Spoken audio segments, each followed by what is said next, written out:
Hi friends, ഇന്ന് ഞാനൊരു തേങ്ങ വറുത്തരച്ച ചിക്കൻ കറി ഉണ്ടാക്കാൻ പോണത്. ഞാനിത് അടുപ്പത്ത് വെച്ചത് ശേഷമാണ് പിന്നെ ഞാൻ ഓർത്തത് വീഡിയോ എടുത്താലോ എന്ന്. അപ്പോൾ ഞാനിതൊരു 1.5 കിലോ ചിക്കൻ ഉണ്ട്. അത് കഴുകി വൃത്തിയാക്കി അതിലേക്ക് ഒരു 2 വലിയ സ്പൂൺ മല്ലിപ്പൊടിയും, ഒരു 1/4 ടീസ്പൂൺ മഞ്ഞൾപ്പൊടിയും, ഒരു 1/2 ടീസ്പൂൺ മുളക് പൊടി, പിന്നെ ഒരു വലിയ തക്കാളി, ഒരു വലിയ ഉള്ളി, ഒരു കഷ്ണം ഇഞ്ചി, 2-3 അല്ലി വെളുത്തുള്ളി ചതച്ചതും, ഉപ്പും പാകത്തിന് ഇട്ട് വെച്ചിട്ടുണ്ട്. ഇതിപ്പോൾ അത്യാവശ്യം വേവാനായി. ഇനി ഞാൻ അടുത്തത് കാണിക്കാം. ഞാൻ ഒരു മുറി തേങ്ങ ചിരകി വെച്ചിട്ടുണ്ട്. ഇനി അതിലേക്ക് കുറച്ച് എന്താ പറയുക, 10ഓളം ചെറിയ ഉള്ളി ഉണ്ട്, 2-3 അല്ലി വെളുത്തുള്ളി, ഇത്രയും എടുത്തിട്ടുണ്ട്. ഇനി ഇതിലേക്കൊരു പിഞ്ച് മഞ്ഞൾപ്പൊടി ഇടും. പിന്നെ പെരിഞ്ജീരകം, അതൊരു 1/4 ടീസ്പൂൺ പെരിഞ്ജീരകം, ഒരു 2-3 ഗരം മസാല ഉണ്ടെങ്കിൽ അത് ഇട്ടാൽ മതി. ഞാൻ ഗരം മസാല എല്ലാം ഇടുന്നത്, ഞാൻ സെപ്പറേറ്റ് അത് ഇതിലിട്ടിട്ട് വറുത്തെടുക്കുക ചെയ്യുക.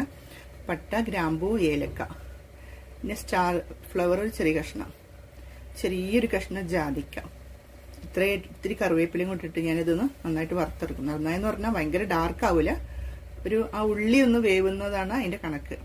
ഞാൻ അങ്ങനെ ഒന്ന് വറുത്തെടുക്കട്ടെ കേട്ടോ.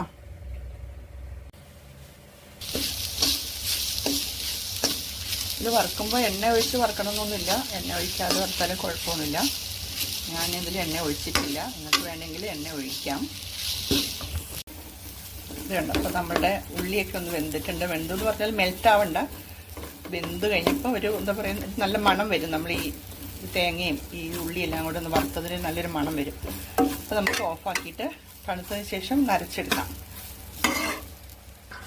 ഇനി എന്താ, നമ്മളിപ്പോൾ അരച്ചുകൊണ്ട് വന്ന ആ തേങ്ങ അതിലേക്ക് ഇങ്ങനെ ചേർത്ത് കൊടുക്കാം. എന്നിട്ട് ആവശ്യത്തിന് കുറച്ച് വെള്ളം കൂടി ഒഴിച്ച് കറിയൊക്കെ ഗ്രേവിയൊക്കെ പാകമാക്കി ഒന്ന് തിളയ്ക്കാൻ വെക്കുക. ഇത് കണ്ടോ, നമ്മുടെ കറി തിളച്ച് വന്നു. ഉപ്പൊക്കെ പാകമാണ്. ഞാൻ ഇതിലേക്ക് ഒരു 3-4 പച്ചമുളക് കീറിയിട്ടു, കുറച്ച് കറിവേപ്പിലയും കൂടി ഇട്ടു. ഇനി നമുക്കിതൊന്ന് ഇറക്കി വെച്ചിട്ട് അതിലേക്ക് കുറച്ച് ഉള്ളിയും കുറച്ച് ഉലുവയും കൂടെ വറുത്ത് ചേർക്കാം. ഈ ഉലുവ ഒന്ന് മൂക്കാനാകുമ്പോഴത്തേക്കും അതിലേക്ക് ചെറിയ ഉള്ളി അരിഞ്ഞത് ഇട്ട് കൊടുക്കണ്ട കേട്ടോ. നമ്മുടെ ഉള്ളി ചുമന്ന് വന്നു. ഇനി നമുക്കത് കറിയിലേക്ക് ഒഴിച്ചു. നമ്മുടെ വറുത്തരച്ച ചിക്കൻ കറി റെഡി ആയിട്ടുണ്ട്. ഇത് അപ്പത്തിൻ്റെ കൂടെയും പുട്ട്, ഗീ റൈസ് എല്ലാത്തിൻ്റെ കൂടെ ഉപയോഗിക്കാം. നല്ല രസമുണ്ട്. നിങ്ങളൊക്കെ ഒന്ന് ട്രൈ ചെയ്ത് നോക്കണം. ഇന്നത്തെ ഇപ്പോൾ എൻ്റെ വീഡിയോ നിങ്ങൾക്ക് എല്ലാവർക്കും ഇഷ്ടമായെന്ന് വിചാരിക്കുന്നു. ഇഷ്ടമായി ലൈക്ക് ചെയ്യാനും ഷെയർ ചെയ്യാനും മറക്കരുത്.